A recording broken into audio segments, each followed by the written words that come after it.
So మీరు ఒక్కరే కదా సార్ సంతానం అమ్మకి? అమ్మానండి.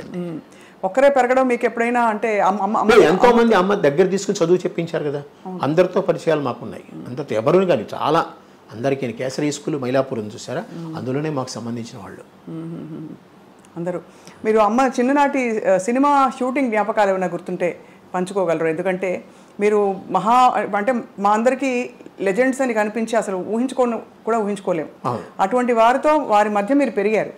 సో ఆ జ్ఞాపకాలు ఏమైనా గుర్తున్నాయా? ఏదైనా పర్టికులర్ సినిమా షూటింగ్? సావిత్రి గారి టైంలో నాకు అంత ఊహ లేదు, వెళ్ళేవాడిని చూసేవాడిని, బట్ అంత గుర్తుపెట్టుకోదు. బట్ అత్తగారు కొత్త కోళ్ళు అందులో విజయనిర్మల గారు ఫ్రీక్వెంట్గా అనేవారు, సావిత్రి గారు అనేవారు ఇంతకుముందు, నువ్వు గట్టిగా కొట్టాలి, నా చర్మం ఎర్రబడాలి, అప్పుడే నాకు బ్రహ్మాండమైన యాక్టింగ్ వస్తుంది, లేకపోతే నీకే పేరు వస్తుంది, నాకు రాదు.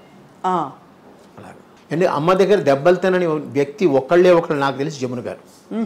అంటే ఆవిడ ఒక్కతే ఎప్పుడూ కూతురుగానే వేస్తుంది. అవును. అమ్మా అన్నయ్య నేను బజార్ వెళ్తున్నా, అక్కయ్యకి చీరలు కొనుక్కొస్తా. అక్కయ్యకి చీరలా? కూతురు కొంచెం ఆవిడ కూడా కొంచెం గారాల పట్టి, అలాగే ఈవిడ గారాల పట్టిగానే చూసుకునేది ఆవిడ. అందుకని ఆవిడ ఎక్కడ తప్పేసి మిగతా వాళ్ళందరికీ వాణిశ్రీ అంటే గోరిత దీపం తీశారు, అక్కడ కూడా ఎంత బాధ పెట్టేది. దాదాపు గొప్ప నటీమణులందరూ సూర్యకాంతం గారి చేతిలో నిజంగా దెబ్బలు తిన్న మరి దెబ్బ కొట్టే అది ఎడం చేత్తో ఎంత విసురుగా వస్తుంది, అప్పుడు తగ్గలకన్నానే కొడుతుంది ఆవిడ, కానీ ఆ విసురు తట్టుకోలేరు ఎవరన్నా. మన కుడి చేతికి కూడా అంత బలం లేదు, ఆవిడ ఎడం చేతికి అంత బలం ఉంది.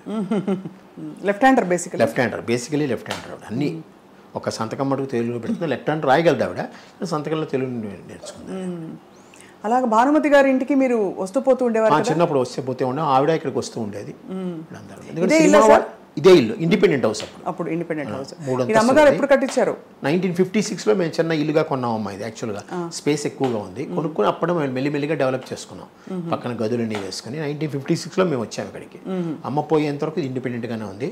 అమ్మ ఫస్ట్ సంవత్సరీకాలు కూడా ఇక్కడే జరిగాయి. హౌస్ ఒక ఇండిపెండెంట్ హౌస్. దాని తర్వాత ఇది ఇచ్చారు డెవలప్మెంట్కి. అమ్మగారి నటన చూసి మిగతా వాళ్ళు సహ నటీనటులు ఏమనుకునేవారు? అంటే ఎందుకంటే అంత సహజంగా నటిస్తారు, ఇలా స్క్రీన్ మీదకి రాగానే ఆవిడ బాడీ లాంగ్వేజ్ అంతా నాకు తెలిసిన బాగా వచ్చింది. నాకు తెలిసినంత వరకు చాలా మంది నువ్వు కొంచెం తగ్గితే నేను మాట్లాడతాను, నాకు వినపడుతుంది అన్న ఫీలింగ్లు నేను విన్నాను.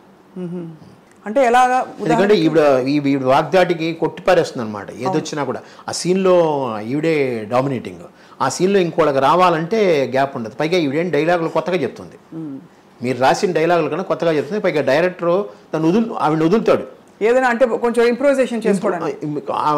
అది బాగుంది చేసేయమంటాడు, అందుకనే చేసే. ఇప్పుడు చాలామంది చక్రపాణి గారు లాంటి వాళ్ళందరూ అమ్మ చెప్పడం ఏంటంటే, చాలామంది ఆత్రేయాత్రిగా ఆవిడికి డైలాగులు ఎందుకు 2 ముక్కలు రాస్తే మిగతా అంతా చెప్పేస్తుంది. ఇటు వచ్చి ఆ క్యారెక్టర్ నేములు పేర్లు చెప్పాలి, క్యారెక్టర్ పేర్లు చెప్తే ఆవిడ ఆ ధాటిలో కొట్టుకుని వెళ్ళిపోతుంది. మా అందరికి పదే పదే మళ్ళీ మాట్లాడేది అది, ఏవే టిఫిన్ చేసావా?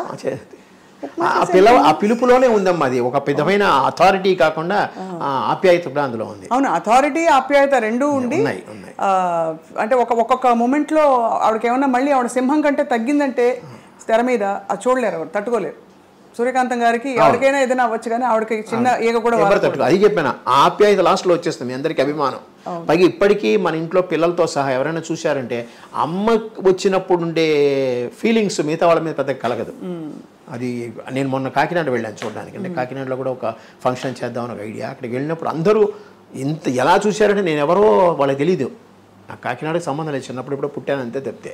కానీ వెళ్ళిన వెంటనే అంత అభిమానం, అమ్మ సూర్యకాంతం గారు మేము చేస్తాం, మేము చూస్తామని ముందుకు వచ్చినారు చూసారా. అంత ఒక చిన్న సైజు ప్రభావం, 40-50 మంది వచ్చారు నా దగ్గర కంటే, మీరు ఆలోచించు. అందరూ పెద్ద డాక్టర్లే. అవును, ఆ మెమరీస్ అలాంటివి. పై 30 ఏళ్ళు అయిపోయిన తర్వాత చాలామంది అంటారు అమ్మగారికి పద్మశ్రీ రాలేదు మీకు ఏమన్నా. నాకు దాని మీద సంబంధం లేదు. 30 ఏళ్ళు అయింది ఆవిడ పోయి. ఇప్పటికీ ఆవిడ గురించి ప్రజల హృదయాల్లో చెరగని ముద్ర.